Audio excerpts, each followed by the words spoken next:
Hey, Gopher fans, it's Mike Grimm with Gopher Radio and Gophersports.com. We're thrilled to be talking some Golden Gopher baseball here. Our Gopher Talk, as always, is sponsored by Affinity Plus Federal Credit Union, your local credit union throughout the entire state of Minnesota. And John Anderson, the head coach of the Golden Gophers, joins us. And an exciting week, Coach. You get to stay home this week. You got a game Wednesday with Milwaukee, and then the great field of teams coming into U.S. Bank Stadium and playing in the Cambria Classic. So I guess after a couple of weekends out and about traveling, what's it feel like to be able to sleep in your own bed and have your guys playing here on home turf, so to speak?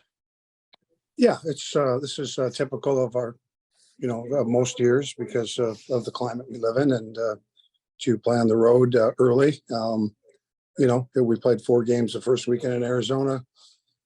Got home very late, 3:00 in the morning, back in bed, and a couple of days to rest and recover. I had out on Thursday and got to bed at 4:30 on Sunday night, Monday morning this week. So it will be nice to be at home and get to sleep at normal hours and get up at normal hours. And I'm sure our players are looking forward to it as well. So we're fortunate we have a place like U.S. Bank Stadium to play some games. I've always felt since the old Metrodome or U.S. Bank Stadium, this is a really critical stretch for us in March here because we're going to settle in here a little bit, be able to play some games at home, be able to get our work done on a baseball field on a consistent basis. And, there's only been 5 seasons, and this is my 42nd year, where we've been able to achieve a winning record in the first 15 games. So this is not new territory whatsoever. I think the key is to try to convince the players to stay confident and stay with it, keep a growth mindset.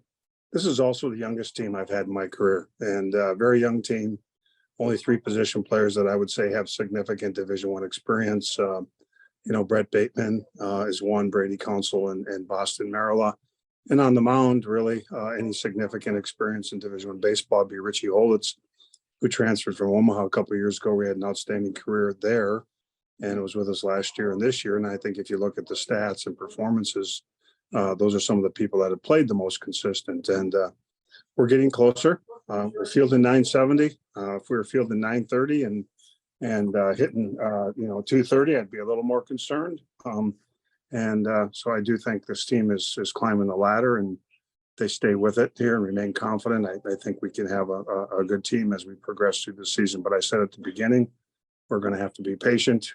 These are young players. They got to get their faces rubbed in the dirt a little bit, figure out how to manage their experience and how to deal with adversity and failure that this game is noted for, and how to execute the fundamentals in stressful situations. And there's plenty of that going on. There's plenty of teaching moments, and as a whole, the group has been great.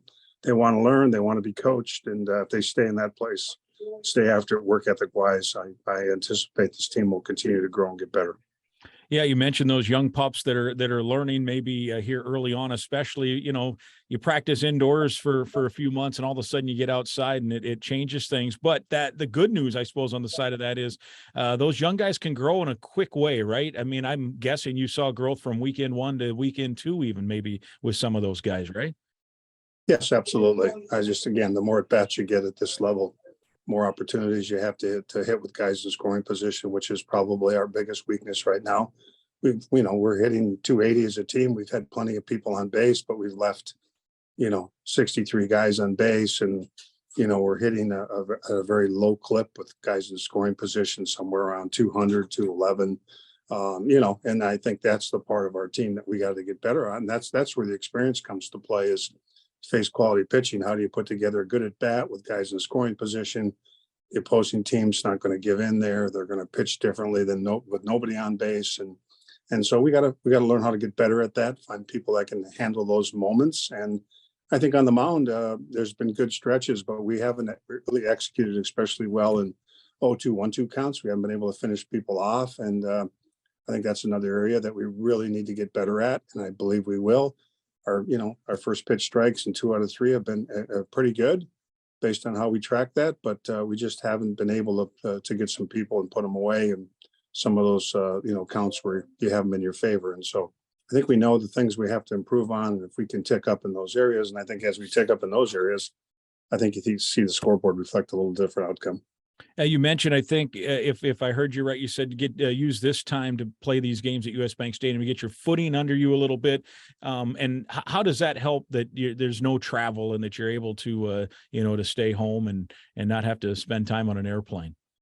Yeah, well, it's, in sports, I mean, it's changing time zones and coming back into, we've been in three time zones over the last, 2 weekends here. And that has an impact on people's bodies and their clocks and some of those things. You got to remember the kids are going to school and they got schoolwork to do and homework to do and other commitments and obligations. So, the more you travel, the more it gets difficult to manage all those different pieces. And so, and the young team that is going through that for the first time as well. And I think those are some of the adjustments they will learn to make and get better at. And so I'm, like I said, I think they're learning, and that's a good thing. And as I said, they're coachable, and I think if they stay in that space, we'll be okay here.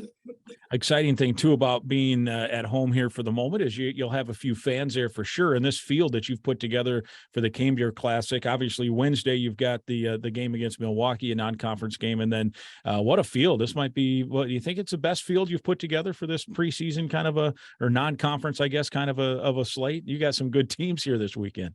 I think in recent times, Mike, yes, if you go back and study the history of our tournament, started way back in the middle '80s at the Metrodome, there's really been some outstanding teams, and some years we've had, 3 teams ranked in the top 10 that have been in the tournament. But this is impressive when you get people out of the SEC, which people argue is the best baseball conference in America, and then you take a team from the Sun Belt and Hawaii and the Big West, and so you got programs here that obviously have been successful. Mississippi's defending national champion, ranked number 4 in the country.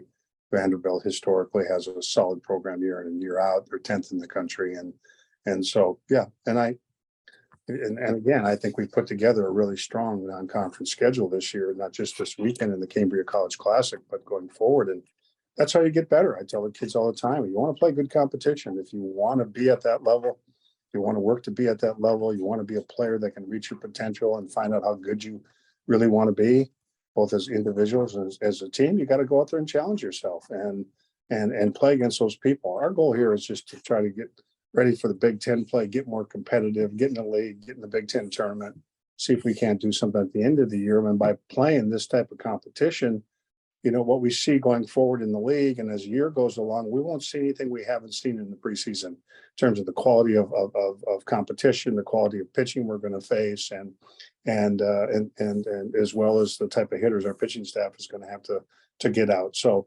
I love to challenge ourselves. We've got to stay off the scoreboard and look at it more as opportunities to do the process and improve and get better and learn.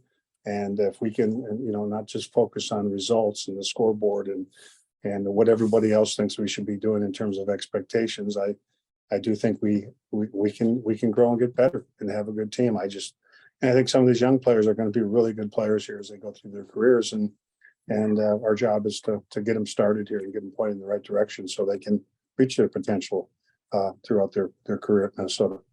Yeah, very good. You mentioned Hawaii, Ole Miss, Vanderbilt, Maryland, Nebraska out of the Big Ten will be playing as part of this. You won't go against them, of course, because you'll have them in real conference play later on. How just logistically do you go about getting teams like this, and what's their reception usually when you put the offer out to, hey, do you want to come and play, baseball in the North in a football stadium?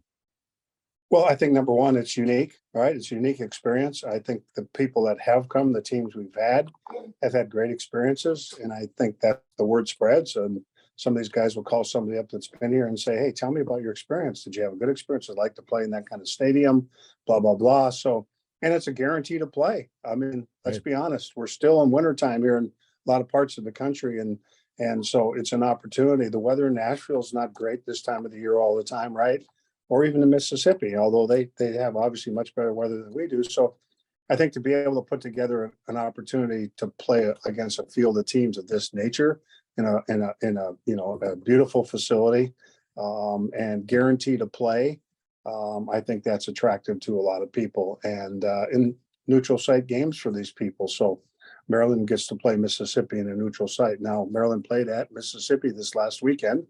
They had a 3-game series, and they lost 2 out of 3. But they'll get another crack at them in a neutral site environment. There was 12,000 people in the stadium every day at Mississippi. So it'll be a little different scenario for them to take on Mississippi, which I'm sure Maryland's looking forward to. So you combine it all, that you get an opportunity to play in a stadium like US Bank Stadium and play great competition, and that guarantee to play. You don't have to worry about weather, and you get your work in and get it done. I think that's an attractive piece, and was supposed to be an SEC versus Big Ten originally. Missouri had committed about a year and a half ago and then bailed out, and so couldn't find another SEC school that wasn't committed elsewhere, and that's how we were able to grab Hawaii. Well, I want to see those Hawaii kids when they come in getting a snowball fight outside, right? I can remember one year we played the tournament at the Metrodome, and I think at the time it was a Pillsbury Classic, and we had like 18 inches of snow on Saturday and Saturday night. And the area Arizona was to play on Sunday against us, and there was a picture in the sports page of the Star Tribune on Monday of the Arizona guys having a snowball fight outside the Metrodome, and they couldn't believe but like I said before, if you can get there, you're going to play, right? Yeah. So only place in America probably where you can shovel your driveway and then head to the ballpark and play a baseball game, and I think that's a unique piece here. No doubt. And of course, for fans out there, you can go to gophersports.com for all the ticket info and everything else, game times for all kinds of great baseball. Coach, we always appreciate it. It's always great to catch up with you, and look forward to seeing you down the road as well. And thanks for coming on, and good luck this weekend. Thanks, Mike. I'd also like to reach out to Cambria for their outstanding support of this event and have Gopher athletics in general. So we're grateful that they've been willing to be the key sponsor and really help us promote this and put together a great event for the teams coming to town. You gotcha. Yep, for sure. Cambria College Classic. All right, that is our Gopher Talk. Thanks to John Anderson, 14, for joining us, and our Gopher Talk presented by Affinity Plus Federal Credit Union, your local credit union throughout the state of Minnesota. So long, Gopher fans.